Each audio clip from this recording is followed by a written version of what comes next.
We welcome you live inside the Rivets Rundown for episode 4. I'm Craig Combs, and as always, pointing to the wrong side over here is my main man, PrimeTimePorrill. Parker, how are you doing this week? I'm doing good. I'm just pointing around a little, warming up for a little Rivets Rundown action. I'm doing great. It's a draft Thursdays when we're recording this, hence the Bears uniform, and I'll get out of the way for a little Bears action right there. Let's go. Yeah. It's a big day for us Bears fans, but it's an even bigger day for Rockford Rivets fans because it's a Rivet Rundown Friday. It is a Rivet Rundown Friday, and it's becoming a weekly tradition now. You can catch the Rivets Rundown, the newest episode each week, Friday mornings at 9 a.m. Central Standard Time on both YouTube and Spotify. Go ahead and check us out. If you like it, give us a like, give us a subscribe. Also, give us some comments on YouTube if you want. Let us know what you want to hear, what you want to see, and what you're looking forward to here this season. This is the source for everything and anything that you could ever want in the world of the Rockford Rivets, correct? Rivets Insiders, Parker Porrill and Craig Combs. I got to change my LinkedIn profile to say Rivets Insider now. Not only am I a broadcaster, but I'm also an insider because I'm giving you the inside scoop for what you want to know. I can't wait to scroll on Twitter and see some Craig bombs of Rivets information. That's going to be great. Oh man, you know what? I'm excited for that. Hey, listen, I don't want to distract from baseball, but I got to say this: Reggie Bush got his Heisman back yesterday. Let's go, man! I know that's silly for anybody who is not a fan of college football, but I mean, look at this. I got to show you this. This is the first time I've ever shown anybody this. So I got to work for Big Noon Kickoff when they came to Rockford, or when they came to Purdue 2 years ago, and afterwards they gave a little gift to someone who worked really hard and went above and beyond. And so up until yesterday, I had one Heisman Trophy winner with Matt Leinart, and now I got the other one with Reggie Bush. So thanks, guys. Thanks for making this ball valuable again. So that's a big flex. Happy for you to have that ball more valuable. Happy for Reggie Bush. I'm a big college football guy. Something tells me since you worked on Big Noon Kickoff, we could talk for hours about college football. Hey, don't give anybody any good ideas. We might have to start a college football podcast in the fall. So hey, we just might. But instead of some college football, we have quite the episode for you about the Rockford Rivets. Craig, who are we talking to? We're going to be talking to one of the two pitching coaches of the Rockford Rivets this season, and Tyler Horvath. Tyler had a pretty good season on the mound, a pretty good career on the mound for UIS. It seems to be a running trend here with the Rockford Rivets and the connection to the University of Illinois Springfield. And Tyler also spent a couple summers playing for the Rockford Rivets as well.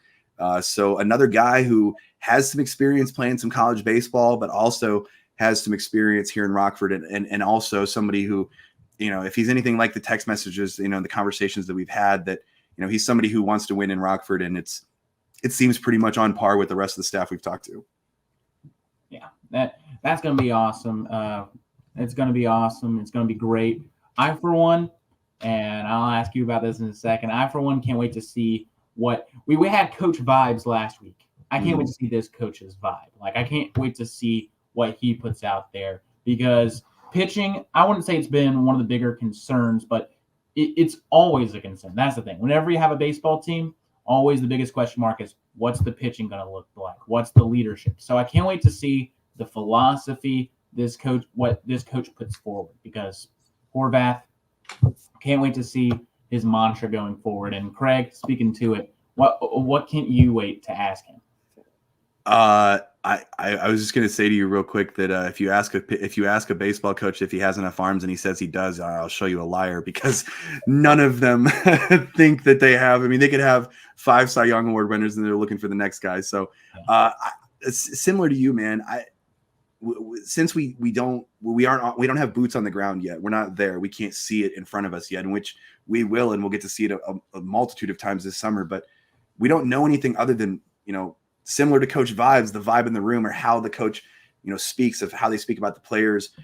Something that I really, keep an eye out for is a culture, because, you're close enough to some high level Division I sports yourself. And as I am here in West Lafayette, but culture is so important. And if you don't have a good culture, then nothing else is going to go well. You're going to have, struggles on the field and off the field. And so I'm just interested to see how, he approaches that and honestly how he approaches the player, because at the end of the day, like there's all these other like moving parts. There's all these like smoke and mirrors of things. But at the end of the day, the only thing that matters are the 9 guys on the field playing and doing it every night.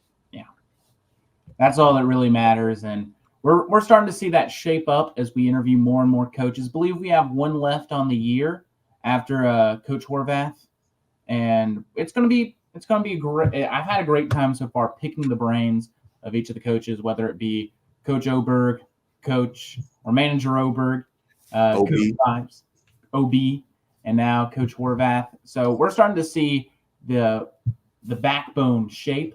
Can't wait to interview the players, what's going to be the heart of the team, and it's been a journey so far, and I can't wait to continue it going into this one.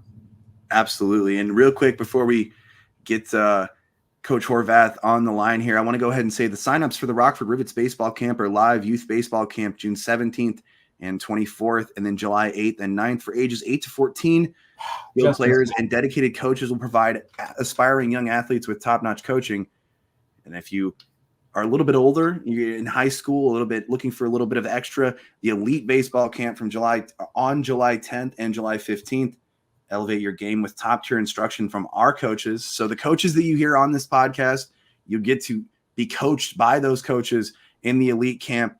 Seize the opportunity to learn from the Division I and Division II coaches that we have on the staff. For more information, head over to the northwoodsleague.com and search the community tab on the Rockford Rivets page. Yeah, well, if I had a time machine, I'd go back and do that youth camp. Wish that was an option, but that doesn't mean just because I can't do it, doesn't mean y'all shouldn't. That's going to be a great opportunity to go out there and get elite level instruction. Hey, and listen, we've talked about this now. It's 2 weeks in a row. We're just going to put it out in the ether. There is a celebrity softball game coming up in August. Cubs versus the White Sox out at First Community Credit Union Field. And again, we've talked about this, Parker. I'm not opposed to it. And I know neither are you, to pick up the bat or pick up a glove and be one of the celebrity broadcasters in the game. So I just throwing that out there for the Rivets front office. If you see something you like this summer and you want us to pick up a bat, we can do that for you. We can do it both. We can do it all. We can do anything you want. I feel like Boobie Miles in the movie Friday Night Lights, and he can pass. We can do it all. Like we're not putting ourselves over, but we are, especially Parker, because Parker's really good at what he does. So a little softball or utility. We're utility. Yeah, we're the utility guy. When you need something, just give us a call. 1-900, we'll fix it. So it sounds like we got a phone call coming, which, I mean, the bat phone's ringing again. Bring, bring. All right, we're going to get going here. And I want to go ahead and bring on to the Rivets Rundown. With over 2 decades of experience in the baseball world, a wealth of knowledge as the newest addition to the Rockford Rivets staff. He was a left-handed pitcher at the University of Illinois Springfield, and he's currently an assistant at Quincy University. We're going to go ahead and bring on the Rockford Rivets pitching coach, Tyler Horvath. Tyler, how are you doing today? I'm good. How about yourself? Hey, man, I can't complain. The draft's tonight. The Bears are getting ready to reset the franchise. Absolutely. Baseball is like 30 days away. Baseball in the summer is only 30 days away, but can't complain, man. Yeah, it's a good time right now. Definitely excited about the future for the Bears and the Rivets. Oh, man, again, I talked with my partner Parker, and I've talked to a couple of the other coaches, and up to this point, man, it's looking to be a huge season in Rockford. I know there's going to be some fun promotional things, but I'm excited for this team. I'm excited for the roster that you and the other coaches have put together, and I think that the fans in Rockford are going to be really excited when they see the product on the field this year, because, I mean, everyone loves a winner, right? Absolutely. Me, Will, Cam, and Tanner have worked pretty hard this year at making what we got right now, and I'm excited to start tying some names to some faces once the summer gets going, and just being on the ball field every day. It's what that league's all about. So I'm excited for it. Yeah, and that's the crazy part is, and I don't think people realize with this league is that, everyone from this organization is coming from all over the place. I mean, everyone has got spring baseball right now, Division I, Division II college baseball. And then we're going to all convene for this summer setup. And we're all going to come from different places, different spaces, and it's going to be exciting to see once you get all of these people together. And I'm sure you know the deal, like get a couple of egos in the room together and see how it goes, and hopefully it goes well. Yeah, I think that's a part of what makes summer ball great. You know, you're dealing with, in terms of the staff, you're dealing with guys you don't really work with at school, and in terms of players, you could be dealing with players all across the country. You know, like when I played for Rockford, I was just from Northern Illinois, and then there's guys from the West Coast, East Coast, southern part of the country, all on the same team, and it's nice to see those worlds collide and form a pretty good baseball team too. Yeah, and you mentioned that you're a Midwest native. Where did you call home? Romeoville, Illinois, a southwest suburb of Chicago. Born and raised. Oh, I know a little bit about Romeoville. My freshman year, my first freshman year, I was at the University of St. Francis down in Joliet. Yep. You hear about the Bolingbrook and Romeoville guys. So yeah. Oh, out in downtown Joliet, right? Oh yeah. Do you know about Joe's Hot Dogs? I sure do. Oh man, come on, let's go, man. Right. I think anybody knew about Joe's. And you know what? It's funny too because it's still there. If you go it's probably terrible still, but they still serve them. They do. So we talked a little bit before we came on the air here today, but like what's gone into this process with this coaching staff, with picking these players? Because again, like you guys have a huge range of players that you can choose from. So what are some things that you look for in pitchers that you want to have on the staff? Well, for the whole league in itself, I think the core value of the entire league is competition.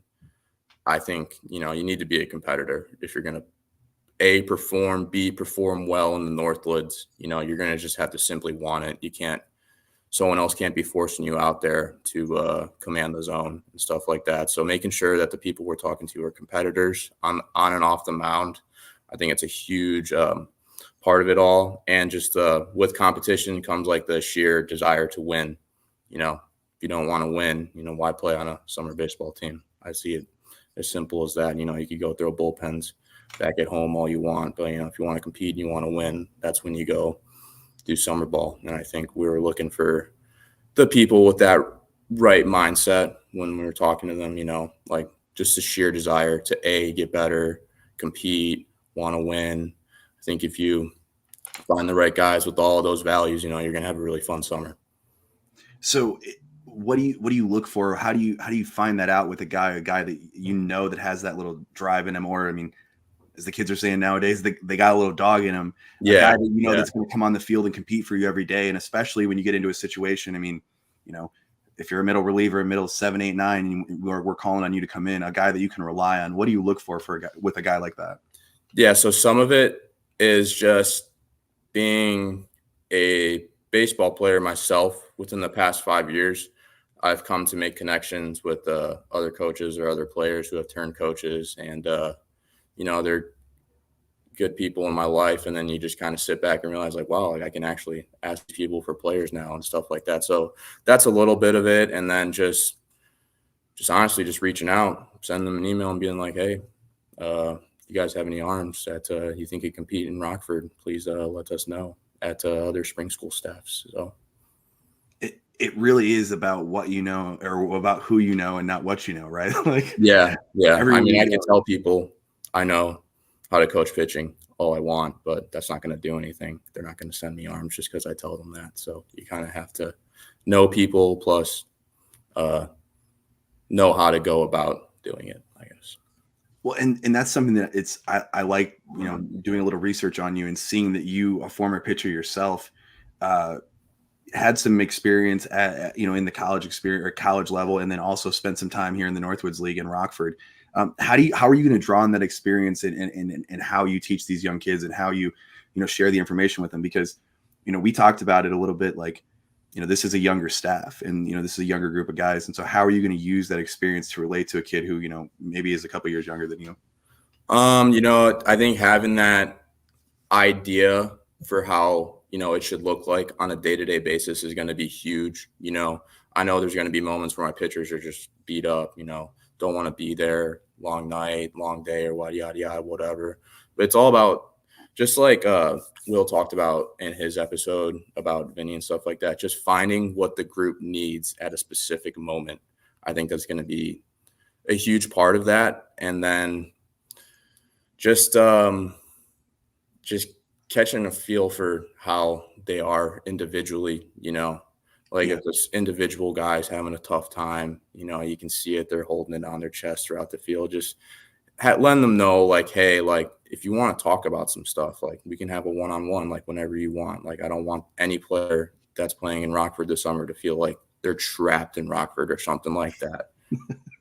No, not at all. I'm from there, so I don't want them to feel trapped either. Yeah, exactly. It's your hometown. You don't want people to be feeling that way about that place. So no, I just want to let them know, hey, like, you guys can get out of here if you want to eventually, but like we need you guys for like 90 days. So I guess since we're on that topic, I know you spent some time in Rockford. Like I said, me being a native of Rockford, but what do you enjoy, or what are you going to enjoy about going back to Rockford this summer and being able to not only spend some time on the field, but a little bit off the field as well? Just being around the guys every day, being at the field every day, just simple stuff like that. I think that's what the league is good at, reminding players and coaches, like, this is what it's all about. Just being at the field, being with your guys, grinding it out every night between another opponent, and getting gritty between the chalk. Yeah, we're looking forward to seeing that as well. What are you going to do as you get ready to prepare to come to Rockford for the summer? How are you going to start reaching out to the players and kind of getting acclimated as they transition and as you yourself transition from spring ball and into the summer season? Yeah, so I've actually been slowly starting to communicate with some of the first half arms right now about a potential report date. Some of them are dealing with stuff like postseason or conference tournament things. Their report date may be a little late, and that's all fine and stuff. We just got to know right away. But pretty much you just got to get them there. Once they're there, you can get all the information you need. Obviously, we look at things like spring stats and like how much they've been throwing the past couple of months. So like if a kid hasn't been getting a lot of innings in the spring, we're not going to, his first day in Rockford, he's not going to throw 8 innings for us and stuff like that. So you kind of got to read some things out with the players individually. But honestly, you get a lot of feel from once you just see them and how they look and how they're throwing the ball. So that'll be a huge part of it, along with contacting them. And I think we haven't really talked about this with any of the other coaches, but how is that interaction with the college player, with the college coaches? Because that's kind of like something that's, you don't really hear a whole lot about or don't talk a whole lot about, but that kid is committed to those schools or most of the time committed to those schools and are going to go back to those schools and play for them again next year. So how does that work with the communication with the coaches? Because obviously, like, they're wanting to keep track of their players and wanting to see their progress, but also not, like what you were saying, not wanting to wear them out and making sure that they're, if they do have something going on, that they're not being used as a workhorse when they shouldn't be. Right. I agree. I think that you need to establish that trust with the pitcher. There's opportunity to do that even before the season starts, just through like texting them and stuff. And then you need to the top priority needs to be health in this league. If you're not available to pitch because you're hurt all the time, like, I don't want to say you don't serve a purpose, but it's a lot harder to, I guess, find yourself enjoying it if you're not pitching. That's why you sign the contract. You want to go out there and pitch in the middle of nowhere in Illinois. It's what you want to do. It's why you sign the contract. And if you can't do that because the shoulder, the elbow, like, it's a tough scene. But if you establish that trust and just be like, hey, like, I care for your arm, I care for you as a whole, like, what can we do to help make things better? And if it's just something as bad as going home, then that's what it's going to have to be. That's just the nature of the league. But what communication do you have with the coaches of these players from their schools? And I know that we talked about a little bit the transfer portal, and so then they may not have an attachment, but how do you communicate, or what is your communication with the other coaches, with the coaches of the college players?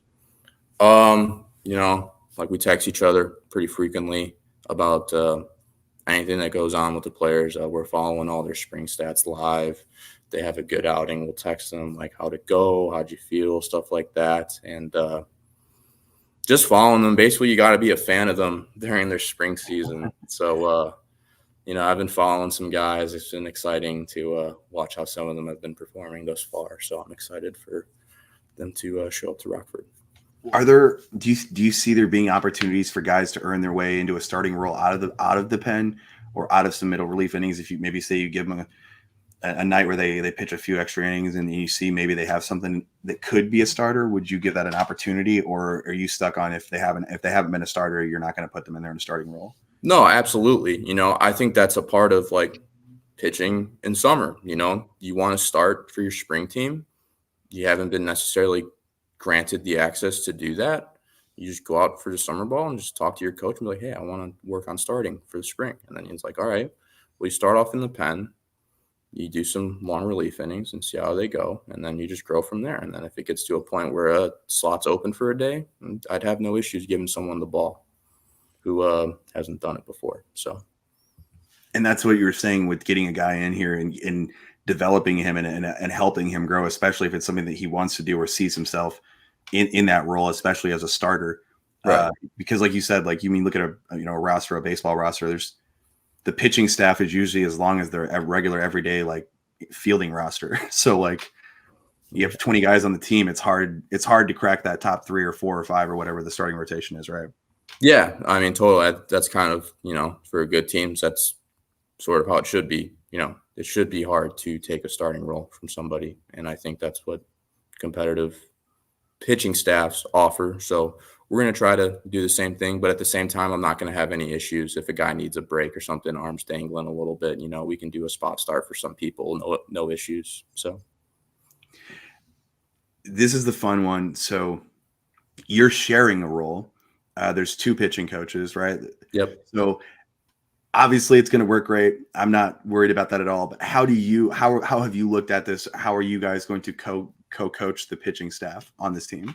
I'm very excited to work with Tanner this summer. He has that experience of being a coach in Rockford already, which I think is going to be huge for all of us as a whole. Because he knows what it looks like from the coaching side of things. I know what it looks like from the player side of things. So, we've been in contact for a while about arms and like what we got going on this summer. And it'll be exciting to have a 2-man crew. I think the players especially will appreciate it because they should always have some type of eyeballs on them, watching them, what they got going on. If they have a question, they should be able to get it answered pretty fast and stuff like that. But yeah, I'm excited to have them on staff.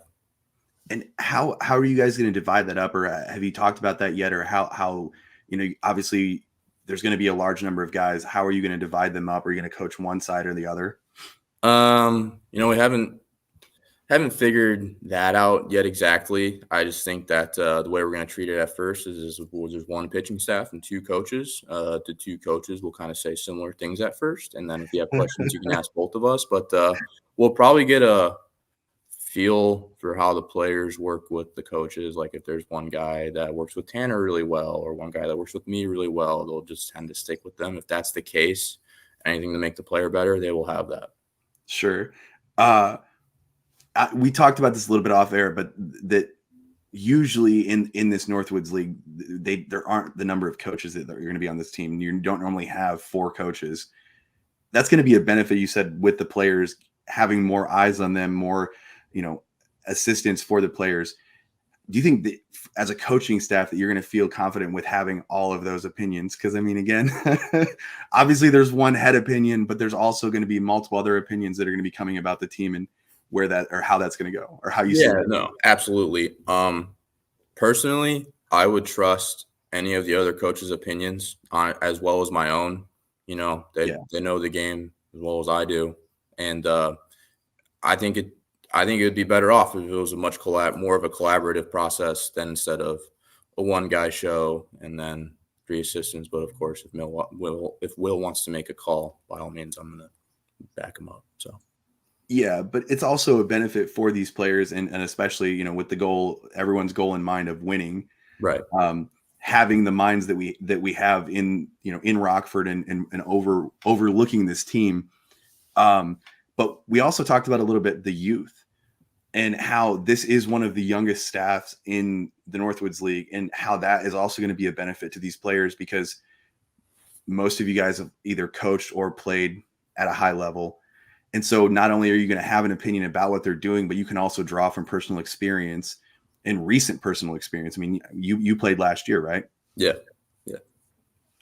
So I'm sorry, go ahead. Oh, I was just going to say that, offering that perspective of a former player just turned coach. I know if I was a player, I probably would have appreciated it. But I mean, that's pretty much all I can offer right now is just, hey, well, when I was a player, we did this and it worked really well, stuff like that. So I think being able to offer just like minor stuff like that from a coach's perspective, it could be huge for the player, but I think I think they'll appreciate us being young overall, just for a psychological perspective of it. We'll be able to prove that we're very talkable people to the players. I don't want, like sometimes you get a really old coach and you mess up and you're like terrified to even look at them or something like that. I don't want anything like that. I want, open-ended conversations between the coaching staff and the players. I think will be really helpful, especially in this league. Yeah, my dad had a whistle, and no matter where he was in the field, football, baseball, basketball, there was a whistle, and I heard it.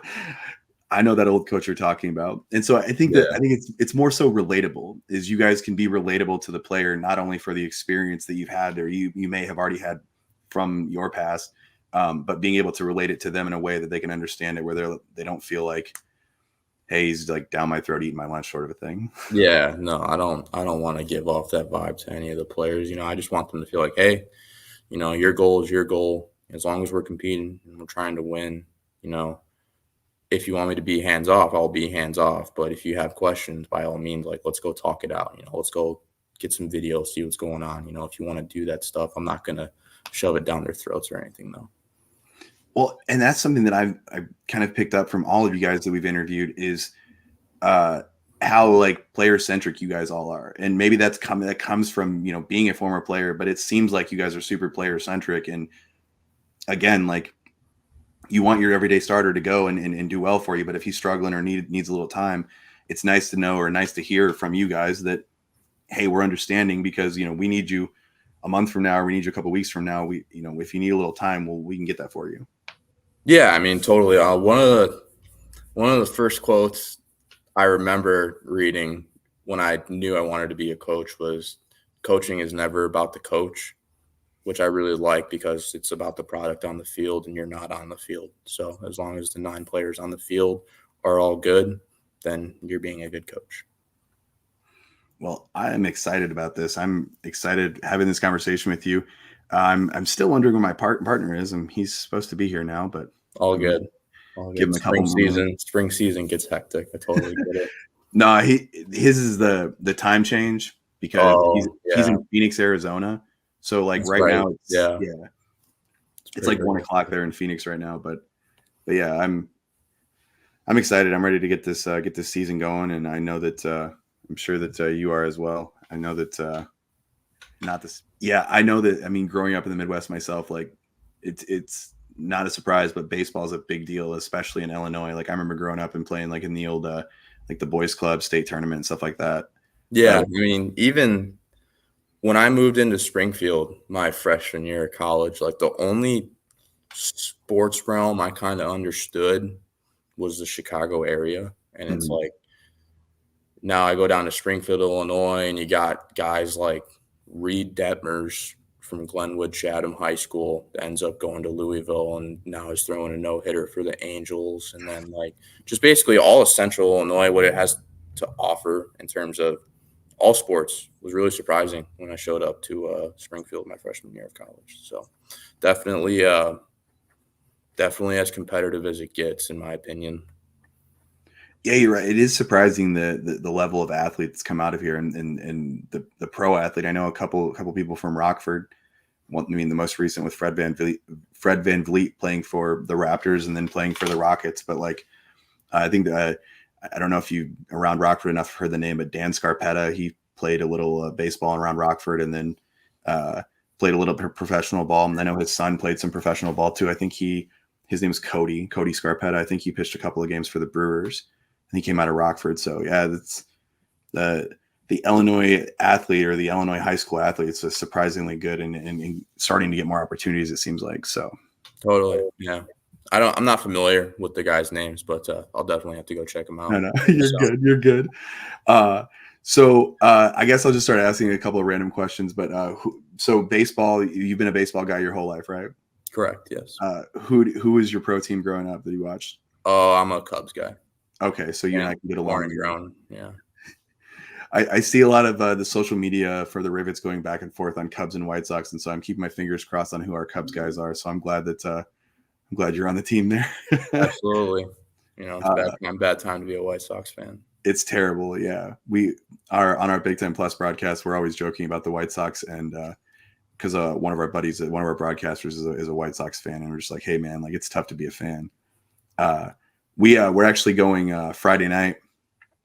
Purdue plays Northwestern at Wrigley Field. They're doing right. Yeah, they do that. Yeah, that's exciting. Wrigley Field's one of my favorite places to be in Chicago. So I'm surprised though that I mean, obviously like Northwestern's close to Wrigley, but I'm surprised though they let them do that for just random games like that. But I think there's probably some connection somewhere in the front offices between both parties. So yeah, I'm pretty sure they do this. I don't want to say yearly, but they have been doing this in the past.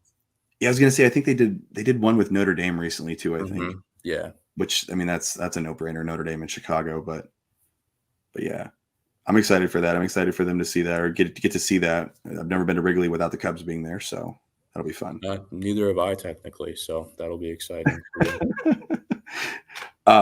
So Cubs were your favorite team. Who is the player growing up for you that you looked at or that you watched? Oh, well, if you don't recall, growing up, the Cubs weren't the prettiest baseball team to watch until I got to high school. So I know one guy I'll always love whenever I hear about him or whatever he's got going on now is John Lester. Just a big bald lefty getting on the mound, getting the ball and just giving it all he's got. I love everything I love everything about him in terms of the mound presence and stuff like that. I was always a huge fan of him. Always tried to watch all of his starts. I got his jersey and stuff like that. So big Lester guy for sure. Now, real question though, were you a Lester guy before he got to Chicago? Were you a Lester guy when he was still playing for the Red Sox? I was a fan of – I don't want to say I was a fan of him. I knew he was a good pitcher. And then when the Cubs signed him, I was like, oh, it's go time, I guess. now he's wearing the C on his chest. Now you're like, oh, no, I really like this guy. Yeah, but he's pitched in some major games for the Cubs, so I tip my cap to him at all times. Yeah, that he was huge during that 2016 season for sure. Yep.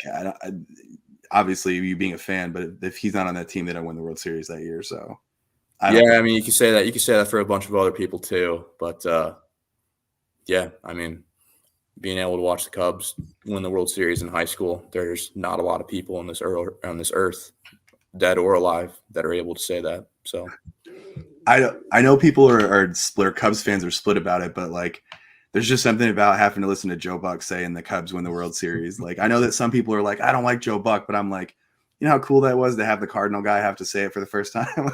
Yeah, I mean, he was saying the Cubs won the World Series, so I'm not sure what there is too much to complain about in that sense, But where I came from, a lot of Cubs fans didn't like Joe Buck for some reason. I just don't like. Yeah, he's not It's not a fan favorite for sure in the announcing world. I can't argue that. So that's the goal, though. I just want Joe Buck's paycheck. I don't want his voice. I just want his paycheck because he gets paid a lot of money to do. Those guys all rake it in. Oh yeah, and I found out recently because that's what I'm trying to get into when I get out of school is broadcasting. But most of those guys they don't have contracts. They can just work for whoever they want to, and they can. The exclusive contract obviously is the ones where the guys get paid a lot, but if you're not exclusive, you can pretty much work for any network at any time, which I thought was wild. So it's just like free agency. Pretty much, yeah. There's a guy here. He's a real estate guy in Indianapolis, but he broadcasts for Fox and then he does some football in the fall for Big Ten Network. And I asked him, I'm like, how are you going? How are you working for ESPN this weekend and then next weekend you're back with Fox? And he's like, I don't have a contract, man. He's like, I just get paid. I just. Yeah, I-9 or W-9 or whatever the like an independent contractor thing is. But yeah, they don't care. And when they get the exclusive contract, that's obviously when they've made it and they get the big money. But until then, it's like, hey, it's just wherever you go kind of a thing. That's got to be kind of nice too, in a sense that, like, you know, you're really only going to be working games that you want to work. I mean, pretty much, yeah. And like most people just pick up the phone. Like, and I've joked about it before. I'm like, hey, if underwater basket weaving was a competitive sport, like I'd broadcast that on ESPN. But like, as long as the check cash. So, all right. Well, I think I'm going to go ahead and wrap it up here and get you out of here because you've been on here about 30 minutes and Parker's nowhere near see anywhere. But we're going to get him on here and get it figured out. But I want to thank you for joining us here today on the Rivets Rundown, Tyler. We are really excited about this upcoming season, and I'm excited to. I think here, let me look at my notes here real quick. I think we are 29 or 36 nights. So we're 36 nights away from opening night in Rockford against Battle Creek Battlejacks. I know you guys are going to have a 3-game opening series the weekend before that, but that's going to be on the road.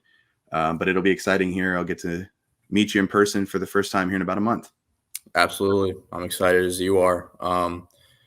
It'll be nice to see you start tying some names to some faces. But thanks for having me on here. I really appreciate what you guys got going on with this. I know the players will appreciate it too, just to and the fans just give some more insight. I think everything about this is great. So I appreciate you having me on here. And not a problem, man. And like I said, I look forward to seeing you in 36 nights, and good luck with the rest of the spring season. Rivets pitching coach, Tyler Horvath. Thanks, Tyler. Thank you, sir. Appreciate it. Breaking news into everyone that's watching the Rivets Rundown. And no, it's not that the Bears are taking Caleb Williams with the first pick. Breaking news. Parker, what is going to happen 36 nights from tonight when the Rockford Rivets step on the field for the first time at First Community Credit Union Field to take on the Battle Creek Battlejacks? What is going to happen that night? Well, a little birdie told me that maybe we could get some little opening day high quality broadcast. I mean, dun-dun-dun, dun-dun-dun. Yeah, I don't know if it's one of those Macbeth things where you can't say the name, but it starts with dun-dun-dun, and it ends in like a math symbol. And needless to say, I'm excited for it. How many games have you broadcast on like a stream or a podcast? Like, how many games have you broadcast? Like in general, just like in your time at Arizona State, how many games have you broadcast? Oh, bro. Oh my gosh. I would say 20s, 30s. Okay. Yeah. 20s, 30s. Yeah. For the first time, and I'm just gonna assume, I'm gonna guess, but during this podcast or during this game, which we're gonna break the news, Parker broke the news, we're gonna be live on ESPN Plus. Opening night at First Community Credit Union Field. We're going to be live on ESPN Plus. You're going to be able to watch this game on all of the ESPN apps. You're going to be able to watch it live at home in your living room. We'd really like for you to come to Rockford and see it with us in Rockford. But if you can't, you're going to be able to watch it on ESPN Plus live. But 20 to 30 games, at some point in time, you're going to send to a break, and you're going to say, we're going to send it to a break. We'll be back here in just a second on ESPN Plus. Like, think about that. You're going to get to say that. Your mom, your dad, your uncle, whoever, your friends, you're going to be able to, hey, tune in, and you're going to get to see me on ESPN Plus. That's opening night, dude. That's game one. That's game one. What? It's going to be crazy. I, for one, am hyped, not only for myself, a little bit selfishly, I'm hyped to be on there as a broadcaster. I'm hyped to be with you as a broadcaster, but even more so, I'm hyped to see Rockford on ESPN Plus. And I know we broke the news about day one, but we're going to be a familiar face on ESPN, aren't we? On ESPN Plus.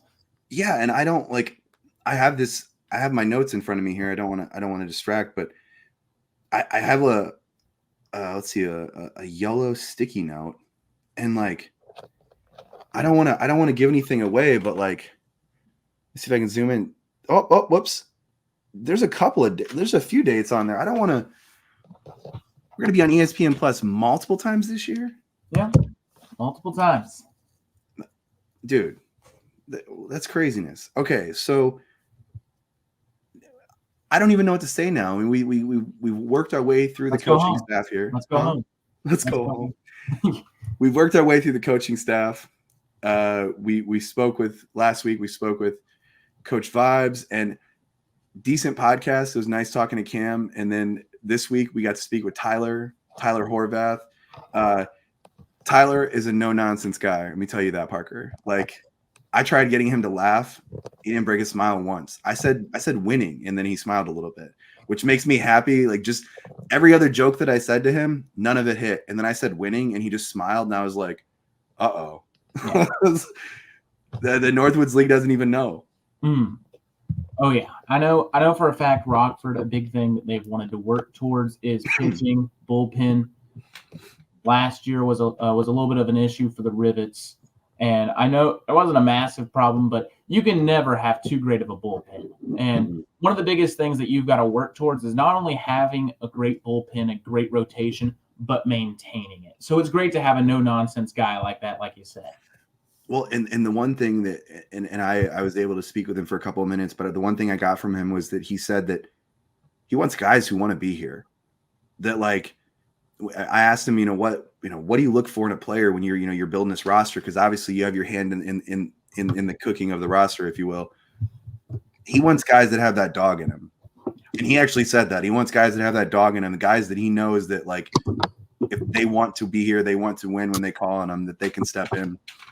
And, like, that's nice. That's what I want to know. That's what I want the fans of Rockford to know, is that when they come out and they pay their money, their hard-earned money, their blue-collar money in Rockford to come out to a baseball game, not only are they going to be entertained by what the marketing team has put together for this year, but, like, the players on the field, everybody that's going to be on the field is going to want to be there and want to be playing. Yeah, and that's a big thing. Like, it's hard to find those players. It's hard to find those players that have that dog in them, but they exist. And from what I've heard from the coaching staff about some of the players that they've talked to, some of the players that they've scouted, it seems like there's a lot of dogs. I know they're the Rivets, but it seems like there's going to be a lot of dogs on that Rivet squad. Well, I mean, we got ice hogs up the street, and so now we're going to have some Rivets, but I mean, those Rivets are going to be dogs for sure. So I want to do this real quick. I've got a couple of these, but I'm just going to do this. It's an editable thing. It's at like 40 minutes. So single game tickets are now on sale. Head over to rockford-rivets.nwltickets.com. Great seats still available. And Parker, tickets only start at $12. I mean, $12 for the entertainment value that they're going to get tonight. Get in these games here this season. And also another reminder, opening night is only 36 nights away. The Rockford Rivets will open the season the weekend before. They'll be on the road, but May 31st, they'll open the homestand or the home portion of the season at First Community Credit Union Field against the Battle Creek Battlejacks. Should be exciting. I hope the Battlejacks are ready. Yeah, I hope they are too. And I think it's going to be a great opener, a great opening series. But buy your tickets. It's going to be great. I already know I have some family coming up from Alabama to watch some games. Yeah, they're going to come up and watch some games. So, I mean, if they're coming up from Alabama, people in Rockford, y'all should hop on down to the ATM, as I'm going to call it, the bank. Come down to the bank because we're going to be cashing checks all summer. And I just want to throw this out there, especially with the family coming. But Parker's mom has got it going on. Does she? Can we say that? And we're in the most respectful way. Parker's mom. We like. I didn't mean to make you a character on this show, but we have to. She'll appreciate the reference. She will. I'm going to not be there that night when Parker's mom comes to town because I'm going to have to be paying reparations for the anger, frustration that I've caused. She'll be my color. She'll do. I'm gonna wear the Parker's mom shirt that night. I'm gonna make one just to say Parker's mom, so we can shout her out because you gotta shout the moms out. You know what I mean? Yeah. Mother's Awareness Night. Hey, get Ainsley on the phone. Let her know. We talked to her earlier this week. We got some things in the works. Dude, there is some stuff cooking that we can't even reveal yet, but we have a lot of stuff in the works. So hope y'all are ready to crack a lacking. I don't think and that's what's so funny about this whole deal. You text me over the weekend and you're like, hey, I got this idea, and then you told me, and I was just like, dude, there's a hurricane of goodness like coming over Rockford this summer with all of the good people and all of the good minds that are bringing these ideas, because like there is an expectation, I'm sure, on the field, but like we're going to set a new expectation this year off the field. Like it's going to be the place that you have to be at. Like, hey, did you go to that bus thing? Did you go to that bar thing? Like, what? Wait, you were at that? Yeah, I was. Like, you should come next time. For forever, my goal, and this might sound a little overconfident-ish, but I want to go out there and say it. My goal is at the end of our little tenure here this year, for them to go like, why can't guys be like Craig and Parker?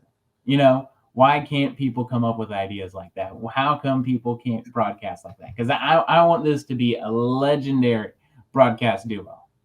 What I want them to say is, like they do right now with current and former players that have gone on to do incredible things, including one pitcher from the Chicago Cubs, is I want them to be like, Parker Porrill's career started in Rockford, Illinois, and now he's working for ESPN. And on the flip side, for me, I want it to be like, man, I remember when that kid was calling games in Rockford, and now I'm watching him on my TV screen on a Saturday afternoon. Like, that's gonna be awesome. That's gonna be the little. We'll get a little page on the website. They can be like, used to be here, and then right below the athletes that are the most important, that are going to be like a little picture of me and you, like this. Like, if I ever get on ESPN, I'll have a little tattoo like right here, the little Rockford rivet, so you can always see it. Dude, I'll have a little skin patch. I can hide it, but Can I get that in writing? Because and like do that right now, because then I'm going to break this bad news to you that we're going to be on ESPN on May 31st. Oh. ESPN Plus live on May 31st from Rockford, Illinois. We're going to be the opening night for the First Community Credit Union Field. So, Parker, are you getting the tattoo after the game, or are we doing that before? We'll see. I'm saying that because, knock on wood, it's going to happen. We're going to do it. But I'm just saying it so that it's out there. Put that energy out there. Any tattoo parlors in Rockford that want to sponsor the Rockford Rivets and sponsor Parker's neck tattoo, I'm sure I can get a tattoo as well. I'm not going to put it on my neck, but I'll put it somewhere. We'll put it somewhere special. So, like we'll get the R, like the R with the rivets on it. Like, yeah, might not be a neck tattoo. I'll push back on that. Might not even be a tattoo, but it's going to be something fun.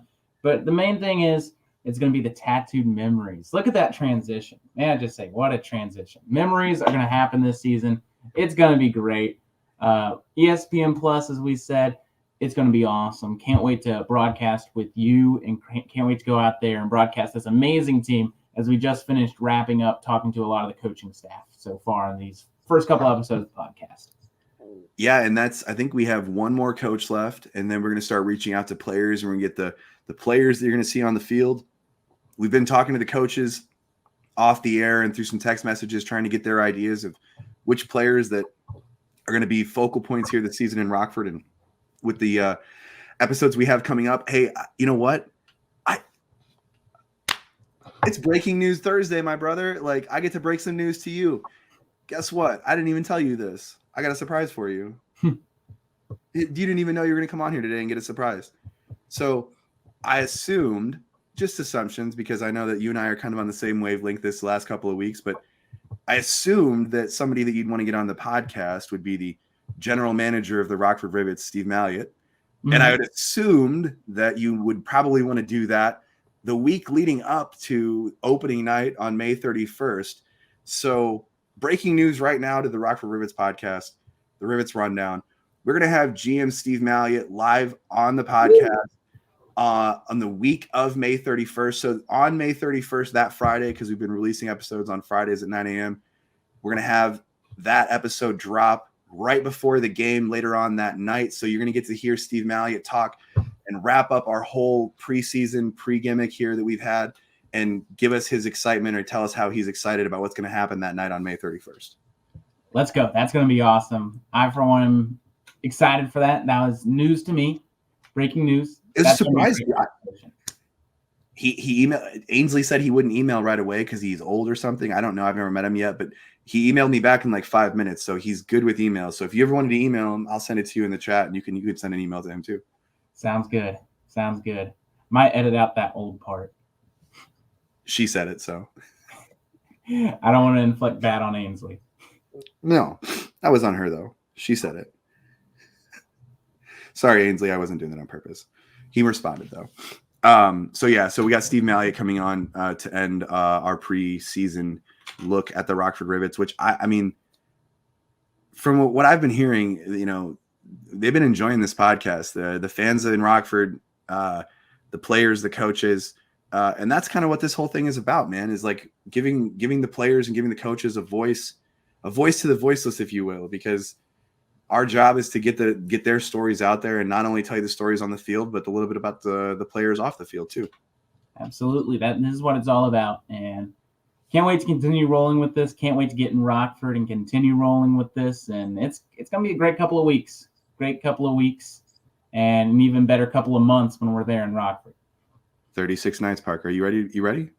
Oh, I think I'm ready, but we'll get there. Like, I'm ready to be there. I'm ready to get rolling. But at the same time, it's just like 36 days. Gosh, that's so long. But it's also so short, It'll be here in a snap. Yeah.